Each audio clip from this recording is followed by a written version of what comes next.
प्रतापराव जाधव केंद्रीय मंत्री की प्रमुख बातें। केंद्र प्रायोजित योजनाओं की समीक्षा बैठक। केंद्रीय मंत्री प्रतापराव जाधव ने कहा कि केंद्र प्रायोजित योजनाओं की समीक्षा के लिए बैठक आयोजित की गई थी।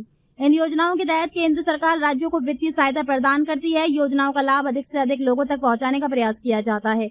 उन्होंने बताया कि कई योजनाओं में करीब 60% राशि केंद्र सरकार की ओर से दी जाती है। राज्य सरकार की ओर से प्रस्ताव प्राप्त होने के बाद केंद्र स्तर पर उसे मंजूरी देने का काम किया जाता है। मुंबई में स्वास्थ्य सुविधाओं को लेकर प्रतापराव जाधव ने कहा कि मुंबई में स्वास्थ्य सुविधाओं को और बढ़ाने की जरूरत है। स्वास्थ्य सेवा उपलब्ध कराना मुख्य रूप से राज्य सरकार का विषय है, जबकि केंद्र सरकार की ओर से तकनीकी और वित्तीय सहयोग दिया जाता है। मुंबई से संबंधित कोई प्रस्ताव राज्य सरकार की ओर से केंद्र को प्राप्त होता है तो उस पर विचार किया जाएगा। उन्होंने देश में डॉक्टरों की संख्या और आबादी के बीच मौजूद बड़े अंतर पर भी चिंता जताई। आदित्य ठाकरे ने मुंबई की सड़कों के कंक्रीटीकरण के फैसले का विरोध किया है। इस मुद्दे पर भी उन्होंने अपनी प्रतिक्रिया दी। मनोज जरांगे पाटिल पर प्रतापराव जाधव ने कहा कि मनोज जरांगे पाटिल का शायद कुछ गलतफहमी हुई है। राज्य के मुख्यमंत्री और उप मुख्यमंत्री उनकी गलतफहमी दूर करने का प्रयास करेंगे। आयुष्मान भारत योजना पर उन्होंने कहा कि आयुष्मान भारत योजना का विस्तार किया गया है। आय या किसी अन्य प्रकार की शर्त नहीं रखी गई है जिससे अधिक से अधिक लोगों को इसका लाभ मिल सके। शिवसेना नाम और चुनाव चिन्ह को लेकर सुनवाई पर प्रतापराव जाधव ने कहा कि शिवसेना पार्टी का नाम और चुनाव चिन्ह एकनाथ शिंदे के पास है। उनके नेतृत्व में बहुमत हासिल हुआ है और बड़ी संख्या में जनप्रतिनिधि चुनकर आए हैं। सर, आज तुम्ही महानगरपालिकेमध्ये आहात, तुमची कारण कसला नेमका आपणा सर्वांना माहित आहे की सर्वसामान्य नागरिकांना चांगल्या प्रकारच्या आरोग्याच्या सुविधा मिळाल्या पाहिजेत म्हणून केंद्र सरकारच्या अनेक योजना आहेत आणि केंद्र आणि राज्य कॉर्पोरेशन असेल या सगळ्या आम्ही मिळून त्या योजना खाली जनमानसापर्यंत नेण्याचा प्रयत्न असतो। म्हणून केंद्र पुरस्कृत ज्या योजना आरोग्याच्या संदर्भात आहेत त्या योजनांचा आढावा घेण्यासाठी आजची बैठक आम्ही ठेवली आहे। सर, दुसरीकडे शिवसेना पक्षाने चिन्हासंदर्भात आपल्या याच्या संबंधात विचारा ना मुंबईत ज्या पद्धतीने आरोग्य यंत्रणेवर ताण येतो, नेहमी म्हटलं जातं की परराज्यातून किंवा इतर जिल्ह्यातून लोक जे ते मुंबईत उपचारासाठी येतात, तो ताण कसा कमी केला जाणार आहे पुढे?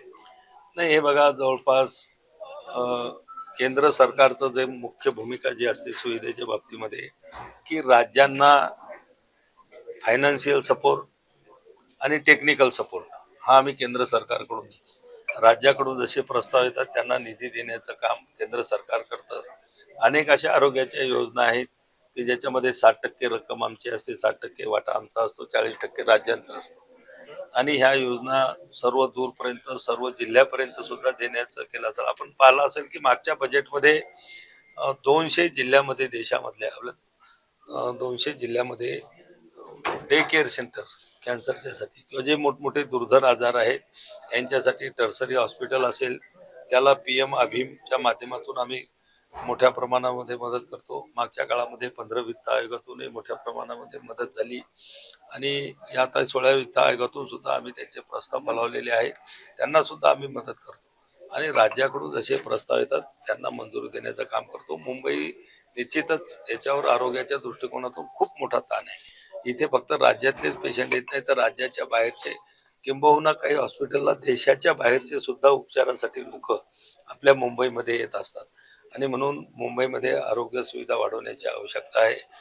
डिझास्टर मॅनेजमेंट ज्याला आपण म्हणतो की मागच्या कोरोनाच्या काळामध्ये पाहिलं आपण की अनेक ताण तणाव त्यावेळेस मोठ्या शहरामध्ये आपल्याला दिसले आणि म्हणून ते कमी करण्यासाठी सुद्धा त्याची पूर्व तयारी करण्यासाठी सुद्धा तशा प्रकारचं प्लॅनिंग करून राज्याकडून कॉर्पोरेशनच्या हॉस्पिटल असतील त्यांच्याकडून प्रस्ताव आम्ही केंद्राकडे बोलवत असतो। डिझास्टर मॅनेजमेंटचा मुद्दा मुंबईत ज्या त्या दरड कोसळण्याची किंवा इतर गोष्टी त्याही वाढत आहेत, त्याच्यामुळे त्या ठिकाणी ही जी रुग्णालयीन व्यवस्था ती पोहोचू शकते कारण की डोंगराळ भागातली जे आणि त्यासाठी काही नियोजन असतं। नाही बघा, कसं असते, आरोग्य सेवा देणं हा पूर्णतः विषय राज्याचा आहे। मी अगोदरच आपल्याला सांगितलं की आमचा केंद्राचा जे काही हे असतं याच्यामध्ये ते टेक्निकल आणि फायनान्शियल सपोर्ट, तर राज्याचे जर त्या भागामध्ये काही नवीन प्रकल्प उभे करण्याचे प्रस्ताव आले तर केंद्र सरकार त्याला मदत करतं। होमिओपॅथी आणि ॲलोपॅथी डॉक्टरांच्या दोन्ही संघर्षामुळे मुंबईच्या आरोग्य व्यवस्थेत मोठा ताण पडला होता, त्याला काही पर्यायी व्यवस्था म्हणजे होमिओपॅथी आणि ॲलोपॅथीचे डॉक्टर आहेत BHMS त्याला मार्डनं विरोध केला होता त्यांच्या सर्टिफिकेट, त्यामुळं नाही, हा बघा, हा राज्यानं घेतलेला निर्णय आहे, पण मला वाटते तो विरोध आता बऱ्यापैकी शमलेला आहे. आणि आता सर्व लोक, आणि त्यांना काही असं पूर्णपणे ॲलोपॅथीमध्ये प्रॅक्टिस करण्याची परवानगी राज्य सरकारने दिलेली नाही. काही ठराविक ग्रामीण भागामध्ये, रूरल भागामध्ये जिथं आवश्यकता आहे, जिथे डॉक्टरांची कमी आहे, तसं जर पाहिलं तर आपल्या देशाची, राज्याची लोकसंख्या आणि डॉक्टरांची संख्या याच्यामध्ये फार मोठी तफावत आहे.